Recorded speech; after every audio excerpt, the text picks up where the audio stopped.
నన్ను ఎవరు ముట్టుకున్నారో ముందుకు రండి. అది నేనే. నీ వస్త్రపు అంచు నిజంగా నీ అంచు మాత్రమే. నువ్వు అపవిత్రం కాలేదు.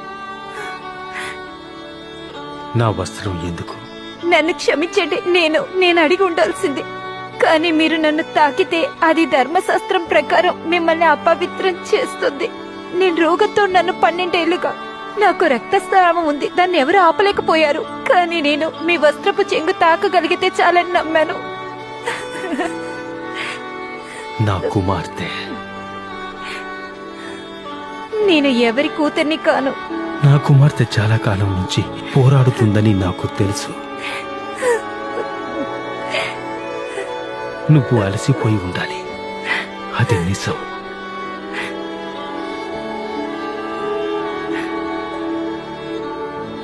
సమాధానముతో వెళ్ళుము.